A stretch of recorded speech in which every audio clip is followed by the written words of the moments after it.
नमस्कार दोस्तों, आपका सक्सेस विस्टा क्लासेस चैनल पर बहुत बहुत स्वागत है। आज के वीडियो के अंदर हम लेकर आए हुए हैं उत्तर प्रदेश पुलिस की मैराथन क्लास।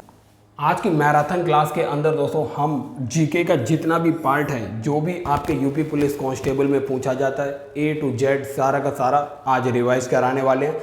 अगर दोस्तों अभी तक आपने जीके का अच्छे से प्रैक्टिस नहीं किया है तो भी आप अगर इस वीडियो को 2 से 3 बार देखेंगे तो ये जीके जीएस आपको याद हो जाएगी। तो हम देखते हैं आज की इस वीडियो के अंदर कौन कौन से टॉपिक डिस्कस करेंगे। आज हम विटामिन के रासायनिक नाम और उनकी कमी से होने वाली बीमारियां इनको डिस्कस करेंगे। फिर इसके बाद हम प्रमुख जितनी भारत की प्रमुख झीलें हैं अलग अलग राज्यों में जो आपसे पूछी जाती हैं वो डिस्कस करेंगे। महत्वपूर्ण दिवस, जितने भी महत्वपूर्ण दिवस आपके लिए इम्पॉर्टेंट है वो देखेंगे। और हम विधान परिषद वाले राज्य, भारत में कितने ऐसे राज्य हैं जहां विधान परिषद है उसकी ट्रिक देखेंगे। और भारत के प्रमुख दर्रे कौन कौन से राज्य में कितने दर्रे हैं उनको देखेंगे। संविधान से संबंधित सारी कॉन्सेप्ट देखेंगे। फिर इसके बाद हम भारत का भूगोल हम मैप के थ्रू आपको डाटा बताएंगे जिससे आपके दिमाग में एकदम काफ़ी लॉन्ग समय तक रहेगा। फिर हम कृषि से संबंधित क्रांतियां देखेंगे जिसमें हरित क्रांति, राउंड रिवॉल्यूशन और पीत क्रांति जैसी क्रांतियां होंगी। फिर हम राष्ट्रीय उद्यान, भारत में लद्दाख से लेके तमिलनाडु तक और गुजरात से लेके अरुणाचल प्रदेश तक जितने भी नेशनल पार्क हैं, राष्ट्रीय उद्यान हैं, हम सबको मैप में और लिस्ट वाइज भी देखेंगे। और वाद्य यंत्र एवं उनके वादक, कई बार ये पूछा जाता है। और हम देखेंगे अंत में कृषि उत्पादन से संबंधित कौन कौन सी शाखाएं हैं उनको भी देखेंगे, कई बार आपसे पूछा जाता है। तो आइए शुरुआत करते हैं। पहला टॉपिक है हमारा ऐसे राज्य जिसमें विधान परिषद है, उन राज्यों को देखते हैं। तो सबसे पहले हम देखते हैं, हमारी ट्रिक है यू आम बिकते। ये हमारी ट्रिक है यू आम बिकते। यू से हो गया यूपी में विधान परिषद है, आ से हो गया आंध्र प्रदेश में विधान परिषद है, मा से महाराष्ट्र में भी विधान परिषद है, बी से बिहार में विधान परिषद है और कर्नाटक राज्य में भी विधान परिषद है, तेलंगाना में विधान परिषद है। तो ये जो हैं 6 राज्य हैं जिसमें विधान परिषद है। जब जम्मू कश्मीर को यूनियन टेरिटरी नहीं बनाया गया था तब जम्मू कश्मीर में भी विधान परिषद थी, लेकिन अब केवल 6 राज्य बचे हैं जिसमें ये विधान परिषद है। आइए दोस्तों देखते हैं महत्वपूर्ण दिवस, इंपॉर्टेंट डेज देखते हैं। यही दिवस हैं जो आपसे घुमा फिरा बार बार पूछे जाते हैं। पहला है विश्व ब्रेल दिवस।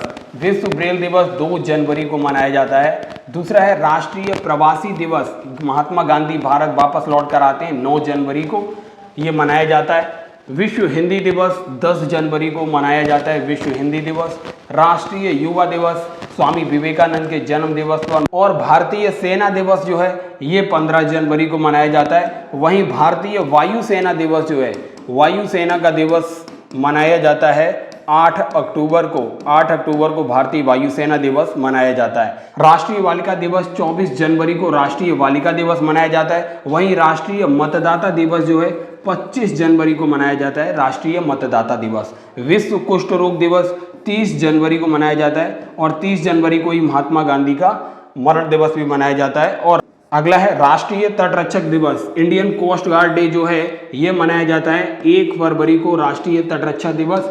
और अगला है विश्व आर्द्र भूमि दिवस जो है ये 2 फरवरी को विश्व आर्द्र भूमि दिवस के रूप में मनाया जाता है। विश्व जल दिवस जो है ये 22 मार्च को विश्व जल दिवस के रूप में मनाया जाता है। और विश्व पृथ्वी दिवस जो है, विश्व पृथ्वी दिवस ये 22 अप्रैल को मनाया जाता है, विश्व पृथ्वी दिवस।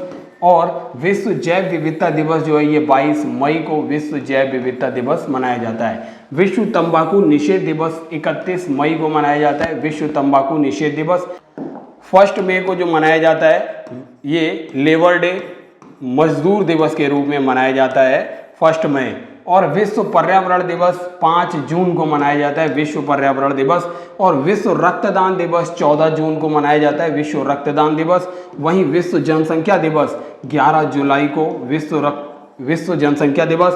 और राष्ट्रीय खेल दिवस मेजर ध्यानचंद का जन्म दिवस है, ये 29 अगस्त को मनाया जाता है, राष्ट्रीय खेल दिवस। विश्व ओजोन डे जो है ये 16 सितंबर को मनाया जाता है, विश्व ओजोन दिवस। अगला है राष्ट्रीय किसान दिवस, चौधरी चरण सिंह के जन्म दिवस 23 दिसंबर को मनाया जाता है, राष्ट्रीय किसान दिवस। अब आइए देखते हैं दोस्तों भारत की महत्वपूर्ण झीलें, और उनको हम ट्रिक से देखेंगे। हर राज्य की अलग अलग झीलों को ट्रिक के माध्यम से देखेंगे। सबसे पहले देखते हैं, पहला है हमारा जम्मू और कश्मीर। जम्मू कश्मीर की जो प्रमुख झीलें हैं इनको ट्रिक के माध्यम से देखते हैं। ट्रिक है हमारा बड़ा साम आ नाव पर। बड़ा साम आ नाव पर, यह हमारी ट्रिक है जम्मू कश्मीर की झीलों की। बा से हो गया बैरीनाग झील, डा से हो गया डल झील, सा से हो गया शेषनाग झील, मा से मानस बल झील, आ से अनंतनाग झील और ना से हो गया नागिन झील। तो दोस्तों जम्मू एंड कश्मीर की जो झीलें हैं उसमें ज़्यादातर झीलों में नाग वर्ड आता है, ये आप इसकी सहायता से पहचान सकते हैं। वेरीनाग, डल झील, शेषनाग, मानस बल, अनंतनाग और नागिन झील, ये जम्मू कश्मीर की झीलें हैं। दोस्तों ये एक वूलर झील जो है ये भी जम्मू कश्मीर के ही अंदर है, वूलर झील। और ये मीठे पानी की सबसे बड़ी झील है। वूलर झील जो है मीठे पानी की भारत में सबसे बड़ी झील है। अब आइए दोस्तों देखते हैं राजस्थान की प्रमुख झीलें। इसकी ट्रिक है पीढ़ी को जरा फंसा लूं, ये वाली ट्रिक है। इसके माध्यम से आपको याद रहेगा आसानी से कि राजस्थान की कौन कौन सी झीलें हैं। पी से हो गया पिछौला झील, डी से डीडवाना झील, जा से जयसमंद झील और रा से राजसमंद झील और फा से हो गया फतेह सागर झील और सा से हो जाएगा सांभर झील और लू से हो जाएगा लुनकरनसर झील। तो ये देखिए सांभर झील और लुनकरनसर झील, ये भी दो हैं, ये राजस्थान में ही हैं। और इतनी झीलें जो हैं जो राजस्थान की आपको याद रखना है। और इससे एक इम्पॉर्टेंट फैक्ट है, भारत की जो सबसे बड़ी खारे पानी की झील, सबसे बड़ी खारे पानी की झील जो है, खारे पानी की झील जो लैंडलॉक्ड है, चारों तरफ जमीन से घिरी हुई है, वो ये है सांभर झील। अब देखते हैं उत्तराखंड की प्रमुख झीलें। इसकी ट्रिक है 7 देव ने 9 भीमकाय राक्षस को गोखुर से मारा। ये ट्रिक है 7 देव ने 9 भीमकाय राक्षस को गोखुर से मारा। अर्थात 7 से हो गया 7 ताल झील, 7 ताल के बाद देव से हो गया देवताल झील, ने से हो गया नैनीताल झील, 9 से हो गया नौकुचिया ताल झील, भीम से हो गया भीमताल झील, राक्षस से हो गया राक्षस ताल झील, गो से होगा ग्युहाना झील और खुर से हो गया खुरपाताल झील। तो इतनी झीलें जो हैं ये उत्तराखंड की आपको याद रखनी है।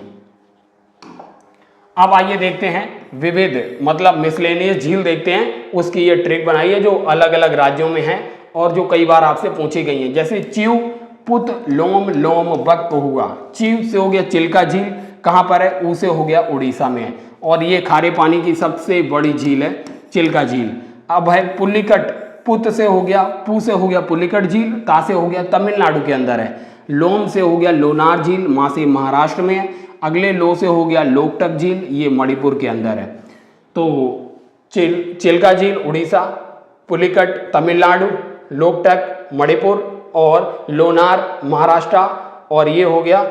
अब देखेंगे बेम्बनाड झील जो है ये केरल में है। बेम्बनाड झील, बेम्बनाड झील जो है ये केरल में है। और कोलेरू झील जो कोलेरू और हुसैन सागर झीलें जो हैं ये आंध्र प्रदेश के हैं, अंदर हैं। कोहुआ से बन गया कोलेरू झील, हु से हुसैन सागर झील, आ से आंध्र प्रदेश।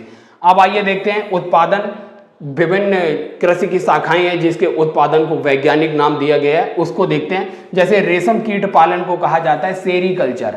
आप देखिए मधुमक्खी पालन को कहा जाता है एपीकल्चर। वहीं मत्स्य पालन को कहा जाता है पिसीकल्चर और फूलों के उत्पादन को कहा जाता है फ्लोरिकल्चर और अंगूर की खेती को विटीकल्चर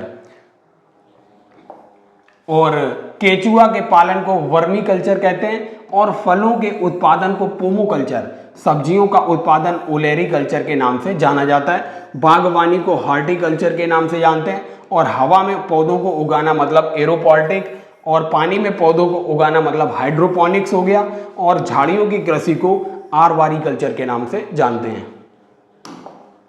अब देखते हैं भारत के प्रमुख दर्रों की ट्रिक है। हम देखते हैं सबसे पहले उत्तराखंड के दर्रे। हमारी ट्रिक है मालिनी, मां से हो गया माना दर्रा, ली से हो गया लिपुलेख दर्रा और नी से हो गया नीति दर्रा। तो ये 3 दर्रे हैं उत्तराखंड के, माना, लिपुलेख और नीति दर्रा। अब देखते हैं सिक्किम के महत्वपूर्ण दर्रे। नाज, हमारी ट्रिक है नाज, ना से हो गया नाथूला दर्रा और जा से हो गया जयलेपला दर्रा। जेलेपला दर्रा जो है ये सिक्किम के हैं। अब जम्मू कश्मीर के प्रमुख दर्रे देखते हैं। काजो बाबू जाल में, काजो बाबू जाल में ट्रिक है। का से हो गया काराकोरम, जो से हो गया जोजिला, बा से हो गया बनिहाल, बू से हो गया बुर्जिला दर्रा और जाल से हो गया पीर पंजाल। तो इतने दर्रे जम्मू कश्मीर के हैं। कार से हो गया काराकोरम, जो से हो गया जोजिला, बा से बनिहाल, बू से बुर्जिला और जाल से हो गया जोजिला दर और जाल से हो गया पीर पंजाल दर्रा। तो इतने दर्रे जम्मू कश्मीर के। हिमाचल प्रदेश के 3 दर्रे याद रखना है। सिपकीला दर्रा, शिवराहा, हमारी ट्रिक है शिवराहा। सी से हो गया सिपकीला दर्रा और रहा से हो गया रोहतांग दर्रा, सिपकीला रोहतांग दर्रा। अब देखते हैं अरुणाचल प्रदेश के प्रमुख दर्रे। अरुणाचल प्रदेश के 2 प्रमुख दर्रे हैं जो आपको याद रखना है, यांग्याप दर्रा और दीफू दर्रा। यांग्याप दर्रा और दीफू दर्रा ये अरुणाचल प्रदेश के प्रमुख दर्रे हैं।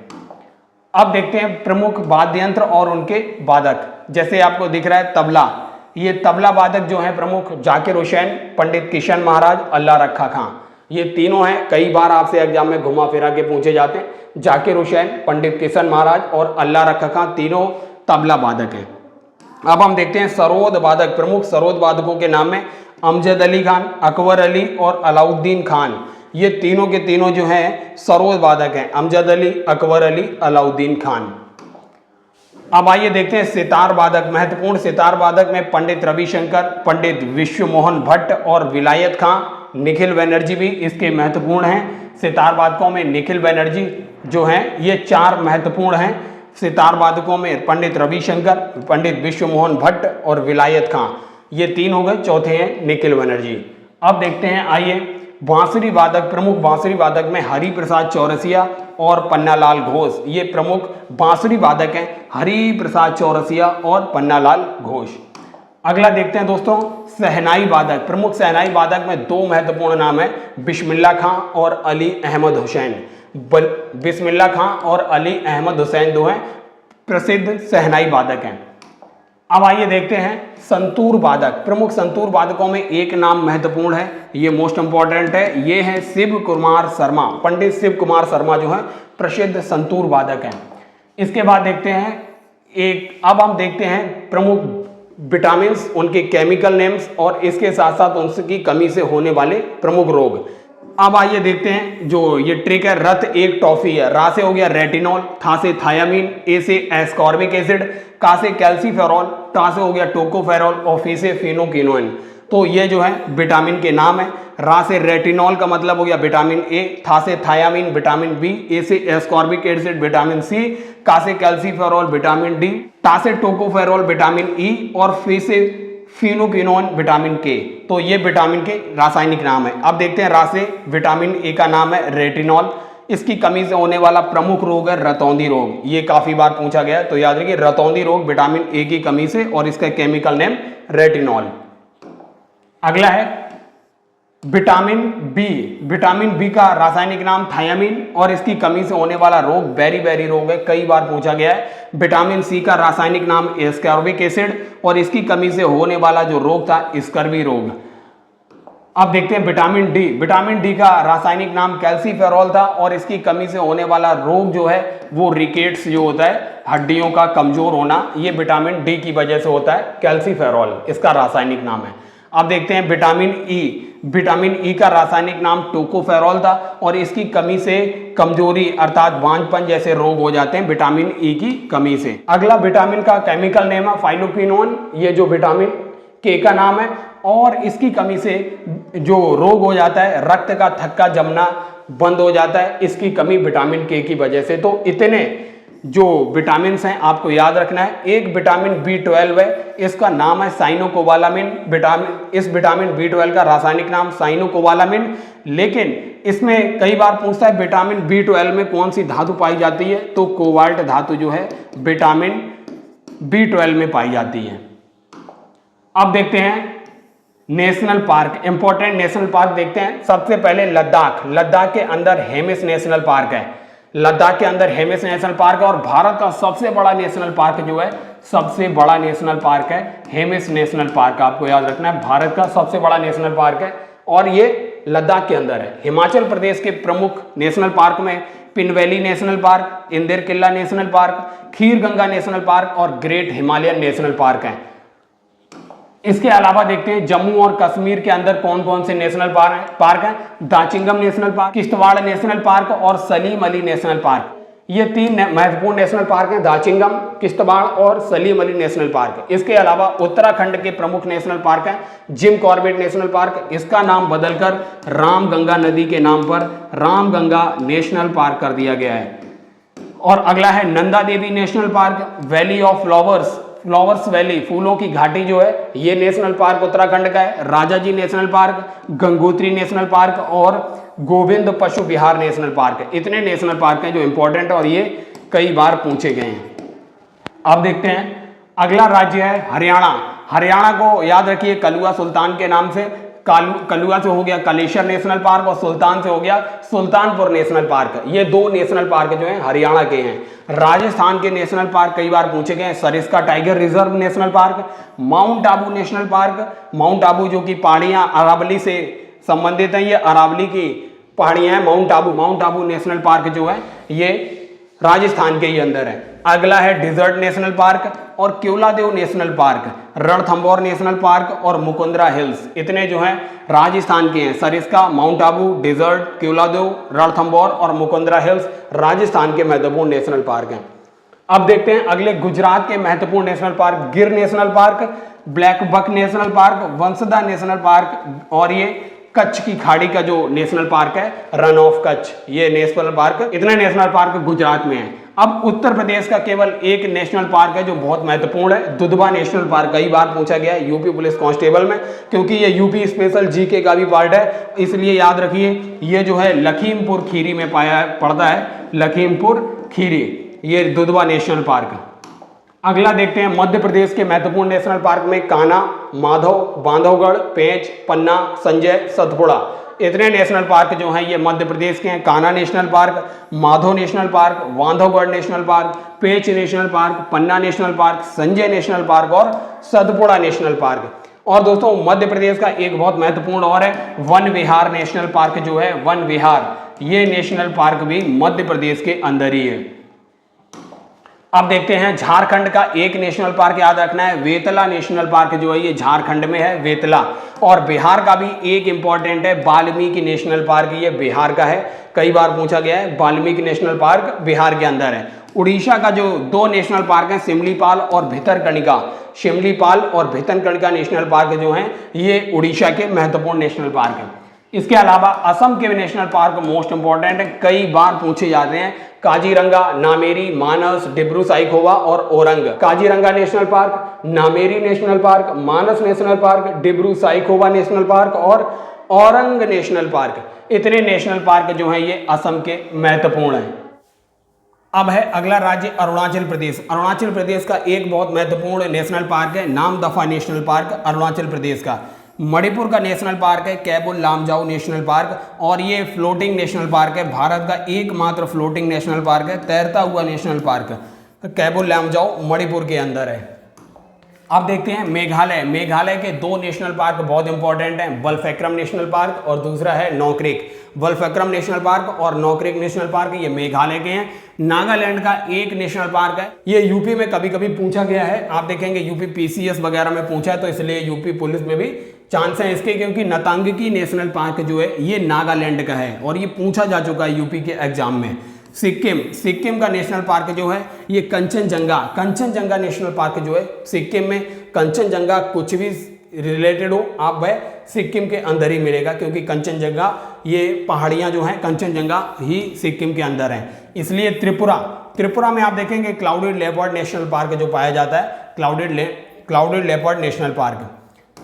अब देखते हैं दोस्तों पश्चिम बंगाल का महत्वपूर्ण नेशनल पार्क है, इसमें आपको याद रखना है एक जालदापाड़ा नेशनल पार्क और सुंदरबन, ये 2 बहुत महत्वपूर्ण है, जालदापाड़ा और सुंदरबन नेशनल पार्क। बाकी आप देख सकते हैं गोरुमारा, बुक्सा, सिंगीलाला, न्योरा वैली, ये भी नेशनल पार्क हैं पश्चिम बंगाल में।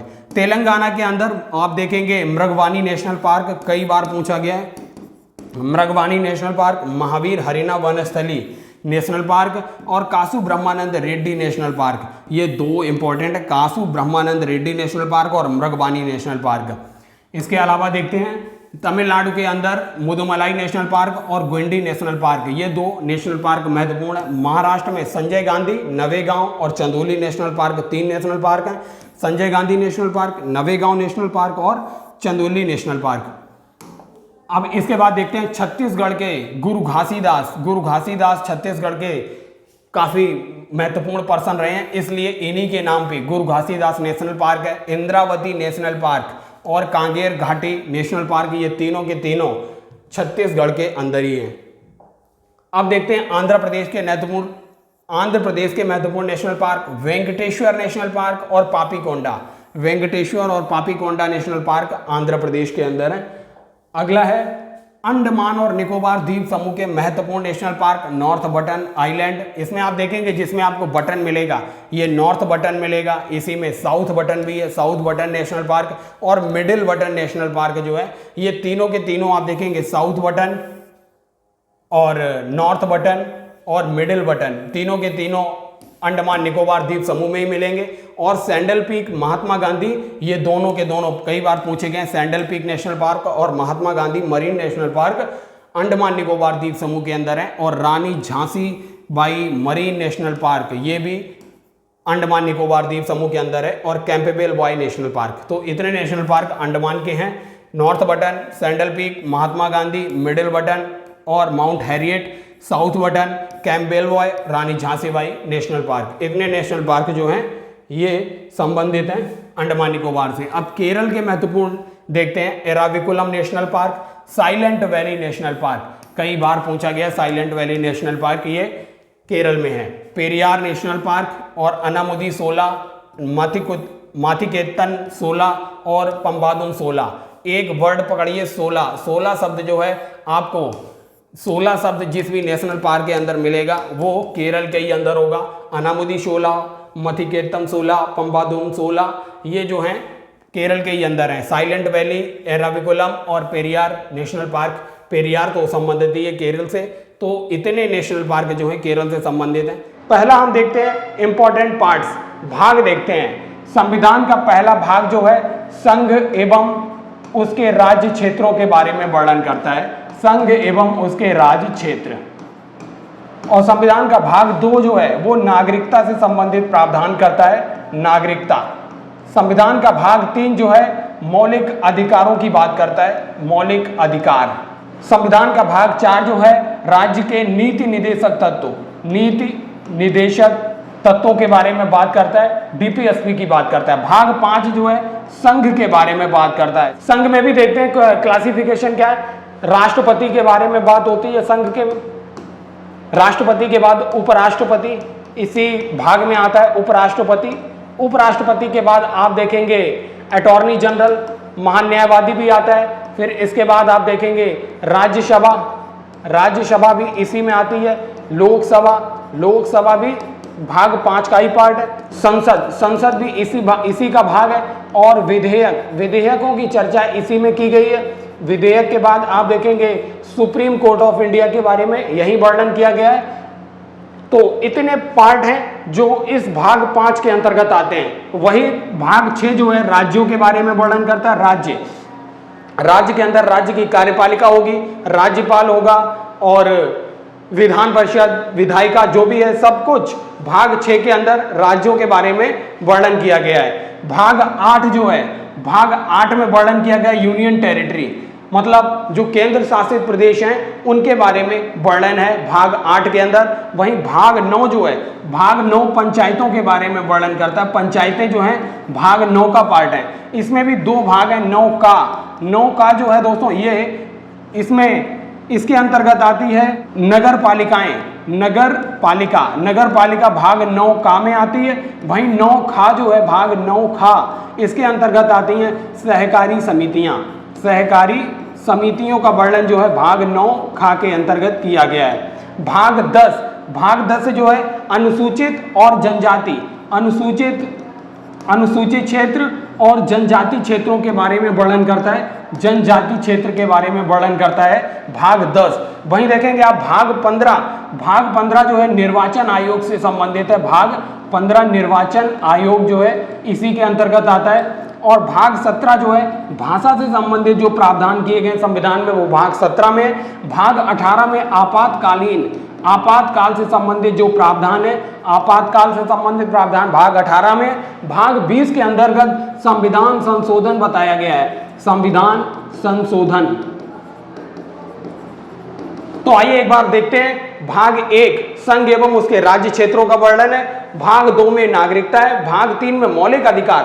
भाग 4 में राज्य के नीति निर्देशक तत्वों का वर्णन किया गया है। भाग 5 में संघ के बारे में वर्णन है। भाग 6 के अंतर्गत राज्य आता है और भाग 8 में यूनियन टेरिटरी संघ शासित क्षेत्र आते हैं। भाग 9 में पंचायतें हैं, 9 में नगर पालिका और 9 में सहकारी समितियां हैं। भाग 10 में अनुसूचित और जनजाति क्षेत्रों का वर्णन है। भाग 15 के अंदर निर्वाचन आयोग का वर्णन है। भाग 15 के अंदर भाग 17 के अंतर्गत भाषा से संबंधित प्रावधान है। भाग 18 जो है आपातकाल से संबंधित है और वहीं भाग 20 जो है संविधान संशोधन से संबंधित है। अब आइए दोस्तों देखते हैं इंपॉर्टेंट अनुसूचियां, प्रमुख अनुसूचियों के बारे में देखें। दोस्तों पहली अनुसूची में जो आता है, पहली अनुसूची के अंतर्गत आप देखेंगे संघ एवं राज्य, संघ और राज्यों का वर्णन किया जाता है। संघ और राज्य क्षेत्रों का वर्णन है पहली अनुसूची में। दूसरी अनुसूची जो है, दूसरी अनुसूची के अंदर संवैधानिक पदों पर बैठे हुए पदाधिकारियों का वर्णन है। संवैधानिक पदों पर बैठे हुए जो पदाधिकारी हैं उनका वर्णन है। इसमें राष्ट्रपति, उपराष्ट्रपति, मंत्रिपरिषद से संबंधित सदस्य जो होते हैं इसी दूसरी अनुसूची के अंतर्गत आते हैं। तीसरी अनुसूची में शपथ से संबंधित प्रावधान है। जो संवैधानिक पदों पर बैठे लोग हैं, आप देखेंगे चाहे वह राज्य का मंत्री हो, चाहे केंद्र का मंत्री हो, मंत्रिपरिषद हो और न्यायालयों के न्यायाधीश हो, वो सारे के सारे लोग तीसरी अनुसूची के अंतर्गत शपथ लेते हैं। लेकिन दोस्तों तीसरी अनुसूची में राष्ट्रपति की शपथ का प्रावधान नहीं है, याद रखिए।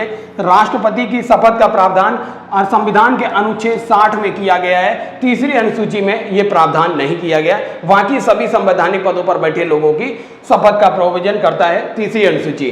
चौथी अनुसूची के अंतर्गत क्या है, संघ और जो राज्य हैं, संघ और राज्यों में राज्यसभा की सीटों का बंटवारा किया गया है, वो चौथी अनुसूची में है। और पांचवी अनुसूची जो है, जो अनुसूचित क्षेत्र होते हैं, अनुसूचित और जनजातीय क्षेत्र होते हैं, जनजातीय क्षेत्रों के प्रशासन से संबंधित जो प्रावधान है, प्रशासन से संबंधित प्रावधान वह पांचवी अनुसूची में किया गया है। छठी अनुसूची में असम, मेघालय, त्रिपुरा और मिजोरम से संबंधित जो क्षेत्र हैं उनके प्रशासन से संबंधित है छठी अनुसूची।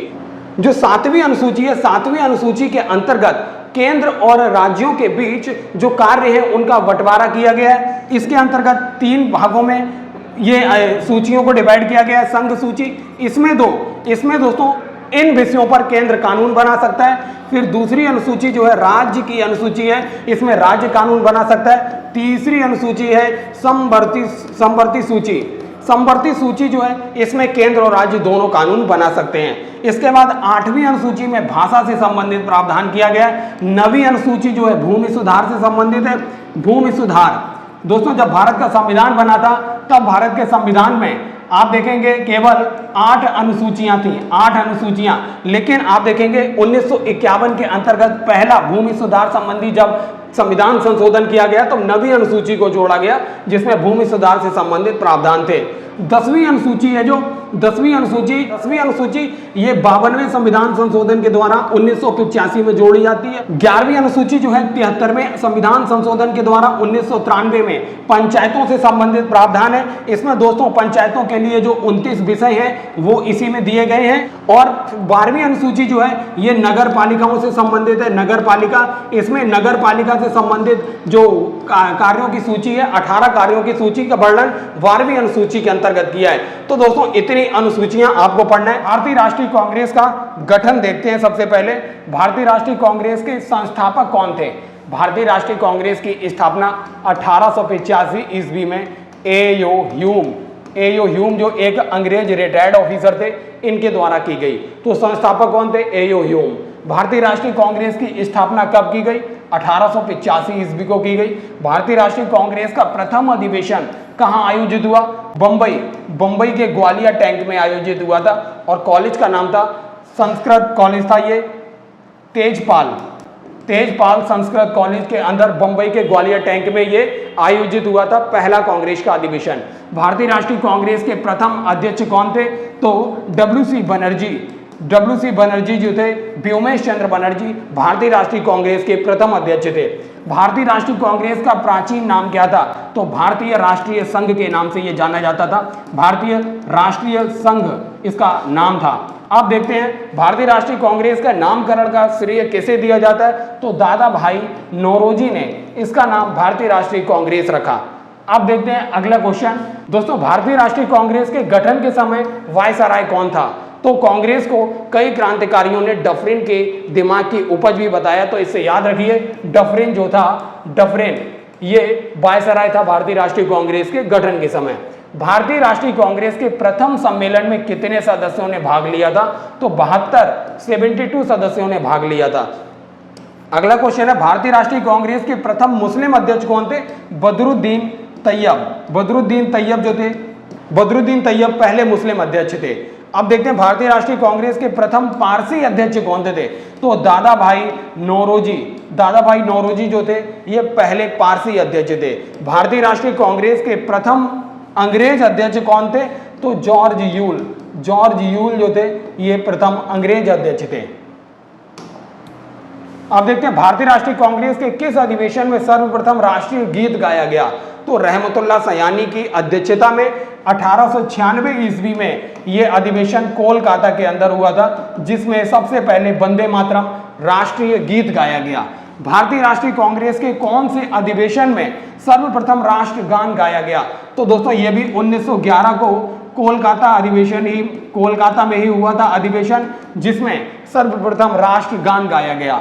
भारतीय राष्ट्रीय कांग्रेस के किस अधिवेशन में नरम दल और गरम दल अलग अलग हो गए? तो 1907 का जो सूरत अधिवेशन था, रास बिहारी घोष ने इसकी अध्यक्षता की थी। इस अधिवेशन में नरम दल और गरम दल बिखर गए। भारतीय राष्ट्रीय कांग्रेस के किस अधिवेशन में अध्यक्षता महात्मा गांधी के द्वारा की गई? तो 1924 का ये कर्नाटक में जगह है बेलगांव। कर्नाटक में एक स्थान है बेलगांव अधिवेशन, वहां पर हुआ था, जिसकी अध्यक्षता महात्मा गांधी ने की थी। और महात्मा गांधी की अध्यक्षता में हुआ यह इकलौता अधिवेशन था। भारतीय राष्ट्रीय कांग्रेस के किस अधिवेशन में सर्वप्रथम स्वराज शब्द की घोषणा की गई? तो स्वराज शब्द 1906 ईस्वी को, जिसकी अध्यक्षता दादा भाई नौरोजी ने की थी, और यह भी कोलकाता के ही अंदर हुआ था अधिवेशन, जिसमें सबसे पहले स्वराज शब्द की घोषणा हुई। अब देखते हैं भारतीय राष्ट्रीय कांग्रेस की प्रथम महिला अध्यक्ष कौन थी? तो एनी बेसेंट। एनी बेसेंट जो थी सबसे पहले महिला अध्यक्ष रही है, और इनके द्वारा, और दोस्तों इन्होंने अध्यक्षता 1917 ईस्वी को की थी, और इनके द्वारा एक काफी महत्वपूर्ण मैगजीन आपको याद रखना है, कॉमनवेल्थ। कॉमनवेल्थ कई बार आपसे पूछी जाती है, किसकी मैगजीन है? तो एनी बेसेंट की। भारतीय राष्ट्रीय कांग्रेस की प्रथम भारतीय महिला अध्यक्ष कौन थी? सरोजिनी नायडू। सरोजिनी नायडू जो थी पहली भारतीय महिला अध्यक्ष थी। ब्रोकन विंग्स जो है, इनकी काफी फेमस बुक है ब्रोकन विंग्स, इनकी सरोजिनी नायडू की आपको याद रखना है। भारतीय राष्ट्रीय कांग्रेस के नरम दल, गरम दल और मुस्लिम लीग का समझौता किस अधिवेशन में होता है? तो दोस्तों ये 1916 का जो लखनऊ अधिवेशन हुआ था, अंबिका चरण मजूमदार, एसी मजूमदार ने इसकी अध्यक्षता की थी। अब देखते हैं अगला क्वेश्चन, भारतीय राष्ट्रीय कांग्रेस के लाहौर अधिवेशन की अध्यक्षता किसने की? दोस्तों लाहौर अधिवेशन इसलिए महत्वपूर्ण है क्योंकि लाहौर अधिवेशन के अंदर पूर्ण स्वराज्य की मांग सबसे पहले रखी गई। ये दोस्तों 1929 ईस्वी को होता है लाहौर अधिवेशन, और इसकी अध्यक्षता पंडित जवाहरलाल नेहरू के द्वारा की गई थी। जवाहरलाल नेहरू के द्वारा। भारतीय राष्ट्रीय कांग्रेस की कराची अधिवेशन की अध्यक्षता किसने की थी? तो कराची अधिवेशन जो हुआ था 1931 ईस्वी को कराची अधिवेशन हुआ था, जिसकी अध्यक्षता सरदार वल्लभ भाई पटेल के द्वारा की गई थी। सरदार पटेल के द्वारा। कराची अधिवेशन इसलिए महत्वपूर्ण है क्योंकि कराची अधिवेशन के समय ही महात्मा गांधी को काले झंडे दिखाए गए थे, गांधी इरविन समझौते की वजह से, क्योंकि उन्होंने भगत सिंह, सुखदेव और राजगुरु को बचाने में वह सफल नहीं हो पाए थे। अब देखते हैं भारतीय राष्ट्रीय कांग्रेस के किस अधिवेशन की अध्यक्षता नेताजी सुभाष चंद्र बोस ने की थी। तो 1938 का यह अधिवेशन था, हरिपुरा अधिवेशन, जिसकी अध्यक्षता जो की गई थी नेताजी सुभाष चंद्र बोस ने की थी। भारतीय राष्ट्रीय कांग्रेस के सबसे युवा अध्यक्ष कौन थे? मौलाना अबुल कलाम आजाद। मौलाना अबुल कलाम आजाद जो हैं ये सबसे युवा अध्यक्ष थे जो भारतीय राष्ट्रीय कांग्रेस के बने। भारतीय राष्ट्रीय कांग्रेस के सबसे लंबे समय तक अध्यक्ष रहने वाले कौन व्यक्ति थे? तो यही थे मौलाना अबुल कलाम आजाद। स्वतंत्रता के समय भारतीय राष्ट्रीय कांग्रेस के अध्यक्ष कौन थे? स्वतंत्रता के समय जेबी कृपलानी। जेबी कृपलानी जो थे ये भारतीय राष्ट्रीय कांग्रेस के अध्यक्ष थे। अब देखते हैं शिक्षा संबंधी सुधार। ये लास्ट टाइम आपसे सैडलर आयोग के बारे में पूछा गया था यूपी पुलिस कांस्टेबल में, तो याद रखिए वुड घोषणा पत्र 1854 ईस्वी को आता है, हंटर आयोग 1878 ईस्वी को आता है, भारतीय विश्वविद्यालय अधिनियम 1904 ईस्वी को आता है और सैडलर आयोग 1917 ईस्वी को गठन होता है और वर्धा योजना की शुरुआत 1937 में होती है। वहीं सार्जेंट आयोग 1944 ईस्वी को आता है। हम मैप लेकर आए हुए हैं, मैप। तो सबसे पहले दोस्तों भारत के मैप से सबसे बेसिक पॉइंट आपसे पूछा जाता है, भारत में राज्यों की संख्या कितनी है? भारत में 28 राज्य हैं और यूनियन टेरिटरी केंद्र शासित प्रदेश कितने हैं? 8 केंद्र शासित प्रदेश हैं। अब भारत में कितने ऐसे राज्य हैं जो तटरेखा बनाते हैं? तटरेखा बनाने वाले राज्य, तो आइए देखते हैं। सबसे पहले देखते हैं गुजरात। गुजरात नंबर 1 तटरेखा बनाता है। दूसरा राज्य है महाराष्ट्र। महाराष्ट्र तटरेखा बनाता है। तीसरा राज्य है गोवा। चौथा राज्य है कर्नाटक और पांचवा राज्य है केरल और छठा राज्य है तमिलनाडु। सातवां राज्य आंध्र प्रदेश और आठवां राज्य उड़ीसा है और इसके बाद है पश्चिम बंगाल, वेस्ट बंगाल जो है नमा राज्य है। तो कितने राज्य हैं जो तटरेखा बनाते हैं? 9 राज्य हैं जो तटरेखा बनाते हैं। अब तीसरे नंबर पे ही एक सबसे पॉइंट इंपॉर्टेंट है, सबसे लंबी तटरेखा बनाने वाला राज्य कौन सा है? ये देखिए गुजरात जो है सबसे लंबी तटरेखा बनाने वाला राज्य जो है गुजरात है। और सबसे छोटी तटरेखा जो बनाता है वह गोवा है। गोवा की सबसे छोटी तटरेखा है। अब चौथे नंबर का पॉइंट डिस्कस करते हैं। कर्क रेखा भारत के कौन कौन से राज्यों से होकर गुजरती है? कर्क रेखा, तो देखिए ये लाल रंग से जो लाइन बनी है ये कर्क रेखा है। सबसे नंबर 1 है गुजरात, नंबर 2 राजस्थान, नंबर 3 है Madhya Pradesh, number 4 Chhattisgarh, number 5 Jharkhand, number 6 पर है पश्चिम बंगाल, नंबर 7 पर है त्रिपुरा और नंबर 8 पर है मिजोरम। तो मतलब कर्क रेखा सबसे पूरब में अगर आप देखेंगे तो मिजोरम को कट करती है और सबसे पश्चिम में गुजरात राज्य को कट करती है। ऐसे कितने राज्य हैं जो कर्क रेखा पर स्थित हैं? तो 8 राज्य हैं जो कर्क रेखा पर स्थित हैं। अब नंबर 5वां पॉइंट है भारत के पड़ोसी देशों को देखते हैं। भारत के पड़ोसी देश देखते हैं दोस्तों। भारत के पड़ोसी देश अफगानिस्तान नंबर 1 है। अफगानिस्तान ये भारत के लद्दाख वाले रीजन से थोड़ी सी सीमा साझा करता है, 106 किलोमीटर सबसे कम सीमा साझा होती है अफगानिस्तान की। फिर ये है पाकिस्तान, भारत से सीमा साझा करता है। इसके बाद चीन है तीसरे नंबर पर, चौथे नंबर पर नेपाल, भूटान, म्यांमार और बांग्लादेश। तो इतने देश हैं जो भारत से सीमा साझा करते हैं। इसकी एक ट्रिक भी है, बचपन में बीए किया। तो ये आप देखेंगे सबसे ज्यादा लंबी सीमा साझा करने वाला भारत से बांग्लादेश है। ये 4096 किलोमीटर की सीमा साझा होती है भारत और बांग्लादेश के बीच। फिर दूसरे नंबर पर है चीन। चीन से दूसरे नंबर पर सबसे ज्यादा सीमा साझा होती है।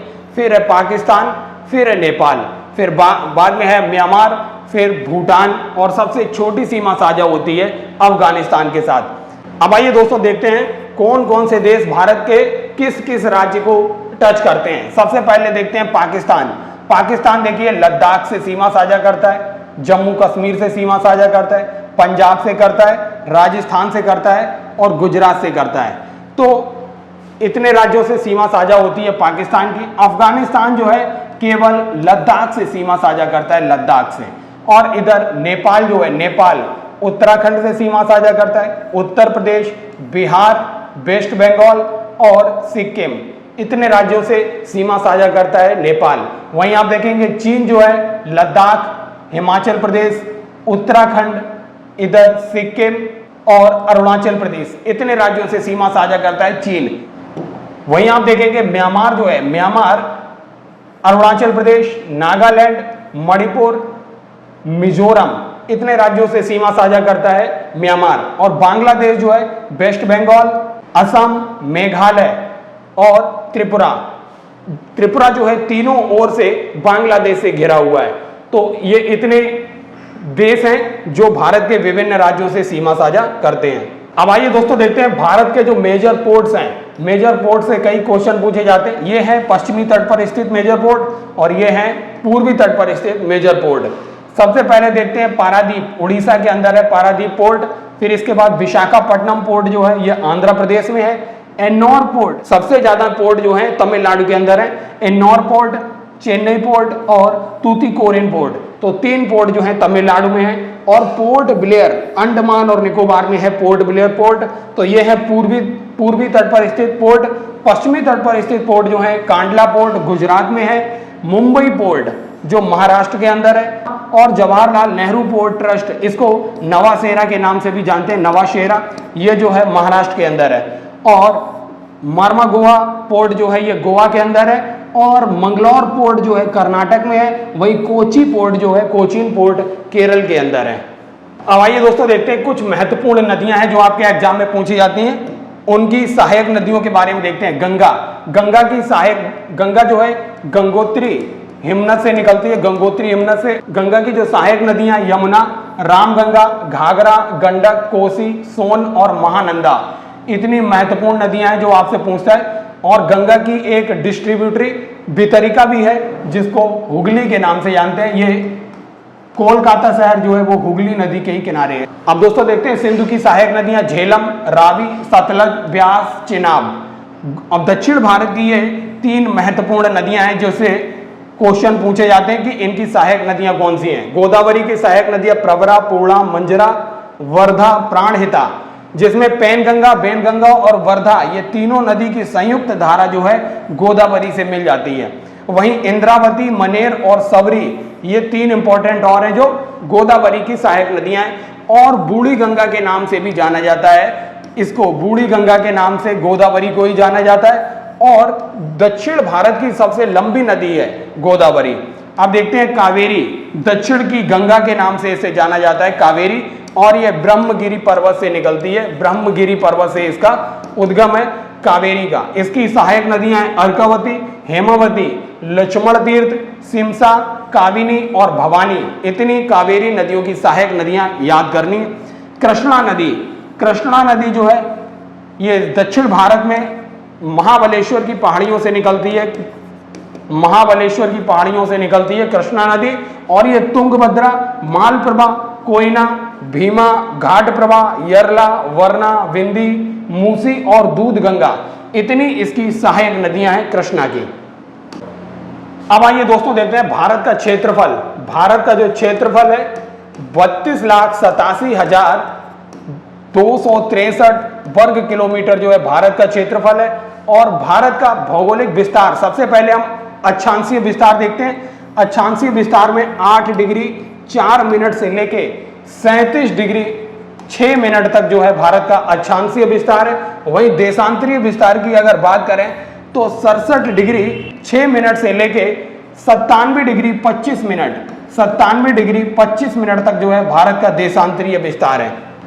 अब देखते हैं भारत का विश्व में भौगोलिक क्षेत्रफल में भारत का कौन सा स्थान है। तो भौगोलिक क्षेत्रफल की दृष्टि से भारत विश्व का 7वां सबसे बड़ा देश है। शुरुआत के जो 6 बड़े देश हैं उनमें सबसे बड़ा देश रसिया, उसके बाद कनाडा, फिर उसके बाद चीन, उसके बाद अमेरिका आता है, फिर आता है ब्राजील, फिर ऑस्ट्रेलिया, ऑस्ट्रेलिया के बाद भारत का स्थान आता है भारत। यह 7वां सबसे बड़ा देश है विश्व का। और 7 स्टार्टिंग के देशों में Russia, Canada, China, America, Brazil, Australia और भारत। अब आइए देखते हैं भारत के मैप पर सबसे जो पूरब में जो राज्य है आपको पता है अरुणाचल प्रदेश है। सबसे पश्चिम में जो राज्य है वो गुजरात है। सबसे उत्तर में जो राज्य है हिमाचल प्रदेश है, लेकिन सबसे उत्तर का जो यूनियन टेरिटरी है वो लद्दाख है। और सबसे दक्षिण में जो है वो है तमिलनाडु। तमिलनाडु जो है सबसे दक्षिणी राज्य है। सबसे पूर्वी बिंदु की बात करें, सबसे पूर्वी बिंदु जो है अरुणाचल प्रदेश का किविथू है। किविथू जो है सबसे पूर्वी बिंदु है। और सबसे पश्चिमी बिंदु जो है गुहार मोता जो है ये सबसे पश्चिमी बिंदु है। सबसे उत्तरी बिंदु जो है इंदिरा कॉल जो है सबसे उत्तरी बिंदु है। और सबसे दक्षिणी बिंदु जो आता है ये इंदिरा पॉइंट जो है सबसे दक्षिणी बिंदु है इंदिरा पॉइंट। अब आइए दोस्तों देखते हैं भारत की लंबाई और चौड़ाई। आप देखेंगे पूरब से पश्चिम की ओर भारत की जो चौड़ाई है ये 2933 किलोमीटर जो है भारत की चौड़ाई है। वहीं आप देखेंगे उत्तर से दक्षिण की ओर भारत का जो विस्तार है, उत्तर से दक्षिण की ओर 3214 किलोमीटर जो है उत्तर से दक्षिण की ओर भारत का विस्तार है। अब आपको बताते हैं कि भारत में जो टाइम लाइन है, समय रेखा जो है वह कौन कौन से राज्यों से होकर गुजरती है। सबसे पहले बताते हैं कि जो 82.5 डिग्री जो भारत की लाइन है, देशांतरीय लाइन है, वही जो है भारत की समय रेखा है। और यह उत्तर प्रदेश, मध्य प्रदेश, छत्तीसगढ़, उड़ीसा और आंध्र प्रदेश इतने राज्यों से होकर गुजरती है। यूपी, एमपी, छत्तीसगढ़, उड़ीसा और आंध्र प्रदेश, तो ये 5 राज्यों से होकर गुजरने वाली है टाइम लाइन। 82.5 डिग्री भारत की समय रेखा है। अब आइए देखते हैं विश्व की सबसे ऊंची पर्वत चोटियों को। विश्व में सबसे ऊंची पर्वत चोटियों में सबसे आप देखेंगे जो अमेरिका है, नॉर्थ अमेरिका की सबसे ऊंची पर्वत चोटी का नाम है माउंट मैकिनले। साउथ अमेरिका की जो सबसे ऊंची पर्वत चोटी है उसका नाम है माउंट अकांकागुआ। यूरोप की सबसे ऊंची पर्वत चोटी का नाम है माउंट एल्ब्रूस। और अफ्रीका की सबसे ऊंची पर्वत चोटी का नाम है माउंट किलिमंजारो। ऑस्ट्रेलिया की सबसे ऊंची पर्वत चोटी का नाम है माउंट कोसिउस्को। वहीं विश्व की सबसे ऊंची पर्वत चोटी जो कि एशिया में है माउंट एवरेस्ट। तो नॉर्थ अमेरिका की सबसे ऊंची पर्वत चोटी माउंट मैकिनले, साउथ अमेरिका की सबसे ऊंची पर्वत चोटी माउंट अकांकागुआ, यूरोप की सबसे ऊंची पर्वत चोटी माउंट एल्ब्रूस, अफ्रीका की सबसे ऊंची पर्वत चोटी का नाम है माउंट किलिमंजारो, ऑस्ट्रेलिया की सबसे ऊंची पर्वत चोटी माउंट कोसिउस्को और एशिया के साथ साथ विश्व की सबसे ऊंची पर्वत चोटी का नाम है माउंट एवरेस्ट। अब आइए देखते हैं विश्व की प्रमुख शहर जो विभिन्न नदियों के किनारे हैं उनको। बगदाद, इराक का यह शहर जो है ये टिग्रिस नदी के किनारे है। और वहीं बेलग्रेड जो है वो डैन्यूब नदी के किनारे है। बर्लिन जो है स्प्री नदी के किनारे है। बुडापेस्ट डैन्यूब नदी के किनारे स्थित है। काहिरा नील नदी के किनारे है। वहीं कराची जो है सिंधु नदी पर है। लाहौर जो है वो भी रावी नदी पर है। लंदन थेम्स नदी के किनारे है। और लखनऊ गोमती नदी के किनारे है। न्यूयॉर्क हडसन नदी के किनारे है। कई बार आपसे पूछा गया है न्यूयॉर्क हडसन नदी। और पेरिस जो है वो सीन नदी के किनारे है। और रोम जो है वो टाइबर नदी के किनारे है। और वहीं चाइना का जो शहर है संघाई, ये यांगसी कियांग नदी के किनारे है। अब आइए देखते हैं महत्वपूर्ण ज्वालामुखी जो विश्व में महत्वपूर्ण ज्वालामुखी है। माउंट कोटोपैक्सी जो है ये इक्वाडोर में है, माउंट कोटोपैक्सी। इसके बाद देखते हैं मोनालोआ जो है ये हवाई द्वीप प्रशांत महासागर के अंदर है। हवाई द्वीप अमेरिका के कब्जे में है ये हवाई द्वीप, तो ये मोनालोआ जो है हवाई द्वीप में ही है। अब देखते हैं फ्यूजियामा, जापान का प्रसिद्ध ये ज्वालामुखी है। विसुवियस, स्ट्राम्बोली और माउंट एटना ये इटली के प्रसिद्ध ज्वालामुखी हैं। और जिसमें स्ट्राम्बोली को भूमध्य सागर का प्रकाश स्तंभ भी कहा जाता है। अब देखते हैं ज्वालामुखी जो है मियाना ज्वालामुखी ये फिलीपींस का है, फिलीपींस में है। और माउंट मेरापी जो है मेरापी इंडोनेशिया में है। वहीं आप देखेंगे माउंट अकांकागुआ जो अर्जेंटीना के अंदर पड़ता है। अब आइए देखते हैं प्रमुख घास के मैदान। प्रमुख घास के मैदानों में उत्तरी अमेरिका का घास का मैदान है, इसे प्रेरी के नाम से जानते हैं। यूरेशिया स्टेपी घास का मैदान यूरेशिया में है। और दक्षिण अफ्रीका का जो घास का मैदान है ये पार्कलैंड जो है दक्षिण अफ्रीका का घास का मैदान है। और वहीं ऑस्ट्रेलिया का जो घास का मैदान है डाउन्स, काफी इंपॉर्टेंट है, कई बार पूछा गया है। ब्राजील की घास का मैदान कैंपास, और कोलंबिया का घास का मैदान लानोस जो है कोलंबिया और गुआना दोनों में फैला हुआ है लानोस घास का मैदान। और अफ्रीका में फैला हुआ है सवाना घास का मैदान।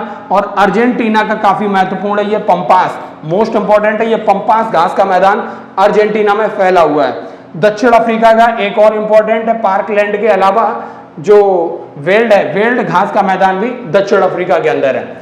उत्तरी अमेरिका प्रेरी, यूरेशिया स्टेपी, दक्षिण Africa parkland, Australia downs, Brazil campos, Colombia Guiana का लानोज, अफ्रीका का सवाना, अर्जेंटीना का पंपास और दक्षिण अफ्रीका का वेल्ड। अब आइए देखते हैं विश्व की प्रमुख जलधाराएं देखते हैं, विभिन्न महासागरों की जितनी भी महत्वपूर्ण जलधाराएं हैं। तो महत्वपूर्ण जलधाराओं में सबसे पहले हम देखते हैं अटलांटिक महासागर। अटलांटिक महासागर के अंदर जितनी महत्वपूर्ण जलधाराएं हैं, सबसे पहले देखते हैं उत्तरी अटलांटिक महासागर में आप देखेंगे जितनी भी जलधाराएं जो हैं उनकी दिशा अगर विषुवत रेखा से ऊपर की ओर होगी अथवा नीचे की ओर होगी, वे जलधाराएं जो हैं गर्म जलधाराएं होगी। वहीं जिनकी दिशा विषुवत रेखा की ओर होगी, चाहे ऊपर से विषुवत रेखा की ओर हो चाहे नीचे से विषुवत रेखा की ओर हो, वे जलधाराएं ठंडी जलधाराएं होंगी। अब आइए देखते हैं उत्तरी विषुवत जलधारा। सबसे पहले शुरू होती है उत्तरी विषुवत जलधारा, ये जो है अटलांटिक महासागर की यहां से शुरुआत होती है। फिर इसके बाद आप देखेंगे एंटिलीज की जलधारा और फ्लोरिडा की जलधारा। एंटिलीज और फ्लोरिडा की जलधाराएं आपस में एक दूसरे से मिलती हैं तो गल्फ स्ट्रीम का निर्माण करती हैं। फिर इसके बाद ऊपर से आ रही है ये लेब्राडोर की जलधारा जो कि विषुवत रेखा की ओर है, तो ये ठंडी जलधारा होगी। लेब्राडोर और नीचे से गल्फ स्ट्रीम जब आपस में मिलती हैं तो उत्तरी अटलांटिक प्रवाह का निर्माण करती हैं और ये दो भागों में बट जाती है, एक रेनिन की जलधारा, दूसरी इरमिंजर की धारा। फिर इसके बाद ये नीचे की ओर आगे कनारी की जलधारा और पूरा चक्र हो जाता है। तो एक राउंड पूरा हो जाता है। उत्तरी विषुवत जलधारा, एंटिलीज जलधारा, फ्लोरिडा की जलधारा, गल्फ स्ट्रीम, लेब्राडोर की जलधारा, उत्तरी अटलांटिक प्रवाह, इरमिंजर जलधारा, रेनिल जलधारा और कनारी की जलधारा।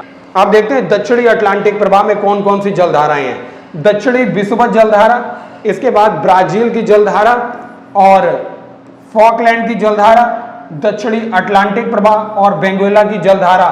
तो शुरुआत होती है दक्षिण विषुवत जलधारा से और ये ब्राजील से टकराकर नीचे की ओर एक ब्राजील जलधारा का निर्माण हो रहा है। ये विषुवत रेखा से नीचे की ओर है तो गर्म जलधारा होगी। फिर देखिए ये विषुवत रेखा की ओर जा रही है, ये फॉकलैंड की जलधारा ठंडी जलधारा होगी।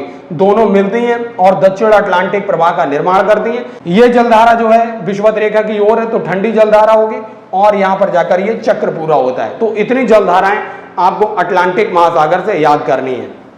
आप देखते हैं प्रशांत महासागर की महत्वपूर्ण जलधाराएं। ये उत्तरी विषुवत जलधारा कॉमन है, यहां से ही प्रवाह शुरू होता है। ये क्यूरेशिया की जलधारा बनती है। ये देखिए विषुवत रेखा से दूर की ओर है तो ये गर्म जलधारा होगी।